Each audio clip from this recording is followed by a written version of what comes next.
Hello प्यारे दोस्तों, स्वागत है आप सबका एक बार फिर से हमारे इस नए वीडियो में। इस वीडियो में हम आपको बताने वाले हैं, आपसे शेयर करने वाले हैं प्रैक्टिस सेट जो कि भूगोल पर डिपेंड है, भूगोल पर आश्रित है, जो कि भूगोल पर केंद्रित है।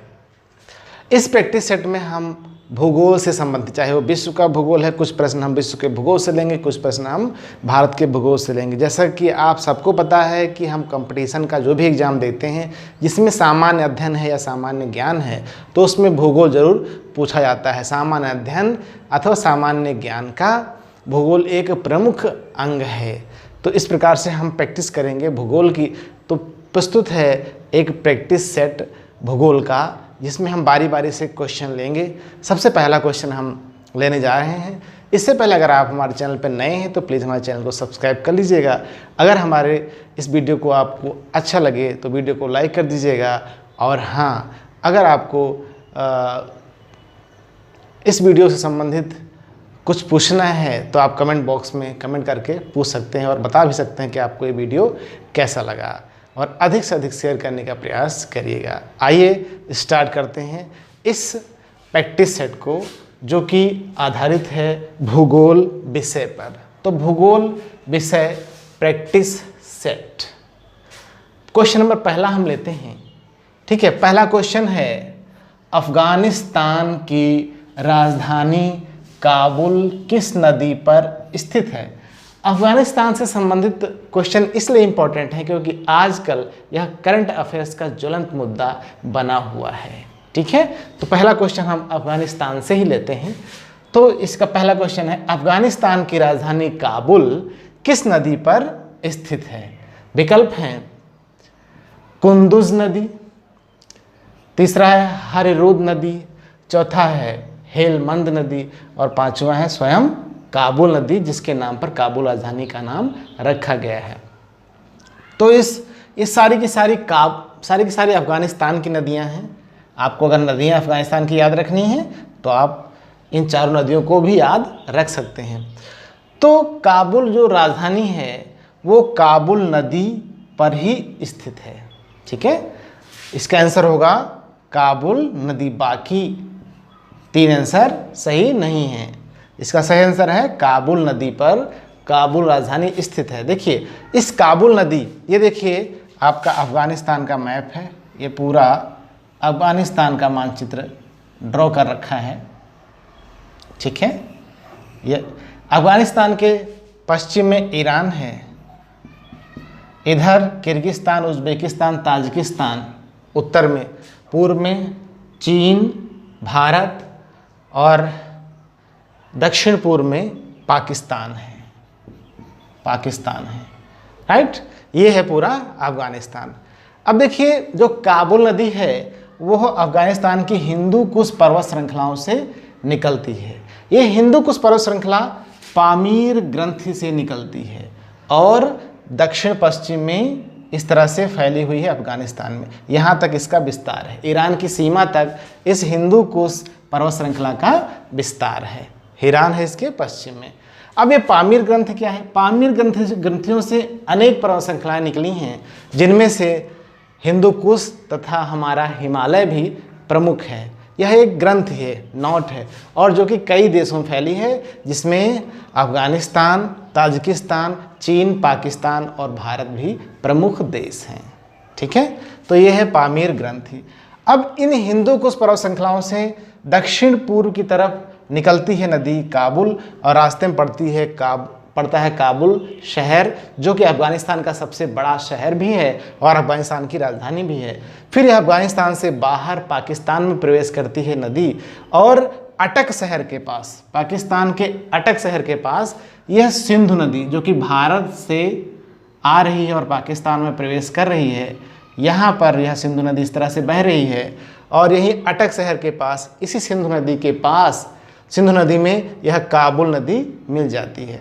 तो इस तरह से भी कह सकते हैं कि जो काबुल नदी है वो सिंधु नदी की एक सहायक नदी है। तो एक प्रश्न ये भी बन सकता है कि काबुल नदी किसकी सहायक नदी है? तो आंसर होगा काबुल नदी सिंधु नदी की सहायक है। और आप जानते हैं सिंधु नदी का उद्गम कहाँ होता है? तिब्बत में, कैलाश मानसरोवर झील के पास से। और वह 3 देशों में ट्रेवल करती है, तिब्बत में, फिर भारत के जम्मू कश्मीर में आती हुई पाकिस्तान के कराची के पास अरब सागर में जा मिलती है। तो यह है सिंधु नदी की कहानी। और सिंधु नदी की सहायक नदी है काबुल। ठीक है। अफगानिस्तान के बारे में 1-2 पॉइंट और बताना चाहेंगे। अफगानिस्तान में विश्व की टोटल अफीम उत्पादन का 90% अफीम अफगानिस्तान में ही उत्पादित होता है। ठीक है। और एक चीज़ और, अफगानिस्तान और पाकिस्तान के मध्य जो सीमा बनाती है, जो अंतर्राष्ट्रीय सीमा है, उस सीमा का नाम है डूरंड रेखा। और इसी डूरंड रेखा में एक दर्रा है जो कि पुराने प्राचीन रेशम मार्ग का भी हिस्सा हुआ करता था, उसका नाम है खैबर दर्रा। क्या नाम है? खैबर दर्रा। अब आइए लेते हैं दूसरा प्रश्न। अगला प्रश्न है क्वेश्चन नंबर 2, भारत का पश्चिमी घाट किस प्रकार का पर्वत है? यानी दक्षिण भारत में यह पड़ता है पश्चिमी घाट और एक और पड़ता है पूर्वी घाट। ओके, 2 घाट हैं। तो आपको बताना है कि यह किस प्रकार का पर्वत है। पहला है वलित पर्वत, दूसरा ज्वालामुखी पर्वत, तीसरा भ्रंश पर्वत और चौथा खंडित पर्वत। ठीक है। अब देखिए, इसमें पहला ज्वालामुखी पर्वत, पहला वलित पर्वत, जैसे हिमालय, रॉकी, आल्प्स इत्यादि, ये सब नवीन वलित पर्वत हैं, सबसे नवीनतम हैं, तो ये तो नहीं है। दूसरा ज्वालामुखी पर्वत, जैसे विसुवियस, माउंट एटना इत्यादि ज्वालामुखी पर्वत हैं, ज्वालामुखी पर्वत भी नहीं है। खंडित पर्वत, ऐसी कोई शब्दावली नहीं है। और लास्ट में बचा भ्रंश पर्वत। तो जो पश्चिमी घाट है वो किस प्रकार का है? भ्रंश पर्वत का उदाहरण है। अब देखिए, भ्रंश पर्वत क्या होता है। मान लीजिए कोई सतह है, यहाँ से और यहाँ से ये नीचे धंस जाए, यहाँ आ जाए इस तरह से, और ये वाला पार्ट भी नीचे धंस जाए और ये यहाँ आ जाए। ठीक है। तो ये कुछ इस तरह से दिखाई पड़ेगा ये। ओके, तो ये जो पर्वत का निर्माण हुआ, ये इसको बोलेंगे भ्रंश पर्वत। क्या बोलेंगे? भ्रंश पर्वत। जमीन के धंसने से जो संरचना प्राप्त होती है उसे भ्रंश पर्वत कहते हैं। अब देखिए, आपके इस मानचित्र में दक्षिण का ये भाग है, दक्षिण भारत का भाग है। दक्षिण पठार के पश्चिमी भाग में पश्चिमी घाट पर्वत श्रृंखला है। यह एक भ्रंश पर्वत का उदाहरण है।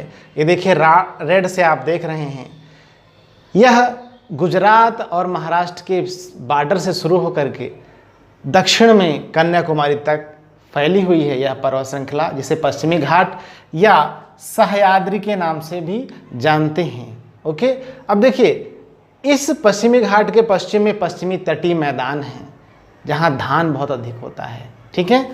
तो ये जो भाग धसा है ये मैदान बन गया। ठीक है। और इधर पूरब में ये जो दक्षिण पठार है, इसकी औसत जो ऊंचाई है ये पश्चिमी घाट से कम है, तो इधर दक्षिण पठार है। और बीच में जो आपका ये संरचना बचती है वो है पश्चिमी घाट। ये क्या है? पश्चिमी घाट है। तो पश्चिमी घाट एक भ्रंश पर्वत है। अब टोटल यहाँ से, जहाँ से ये उत्तर में है गुजरात और महाराष्ट्र के सीमा से, यहाँ से लेकर कन्याकुमारी तक इस पश्चिमी घाट की टोटल लंबाई, जिसे आप लाल लाइन से देख पा रहे हैं, कुल लंबाई है 1600 किलोमीटर। और संस्कृत में इस पश्चिमी घाट का नाम था सह्याद्री पर्वत, जिसकी मोटाई कहीं पर 30 किलोमीटर है और अधिकतम 100 किलोमीटर है। मिनिमम 30 किलोमीटर मोटाई है और अधिकतम 100 किलोमीटर है। इसी पश्चिमी घाट यानी सह्याद्री पर्वत श्रृंखला में अनेक दर्रे हैं, जिनमें से प्रमुख राष्ट्रीय मार्ग निकले हुए हैं और जो 2 शहरों को जोड़ते हैं, एक पश्चिम में शहर, एक पूर्व में शहर। जैसे पहला है सबसे ऊपर थाल घाट, ये मुंबई से जो आगरा हाईवे गया हुआ है यहाँ से निकला हुआ है। दूसरा भोर घाट, ये मुंबई से जो पूना हाईवे गया है यहीं से निकला हुआ, इसी दर्रे से निकला हुआ है। और तीसरा दक्षिण में है केरल में, जिसका नाम है पाल घाट, जो कि कोच्चि और चेन्नई को जोड़ने वाला राजमार्ग यहीं से गुजरा है। ठीक है। और इस पश्चिमी घाट की सबसे ऊंची चोटी है अनायमुडी चोटी, जो कि केरल में स्थित है और इसकी ऊंचाई है 2695 मीटर, यानी लगभग 2.5 किलोमीटर ऊंची यह चोटी है।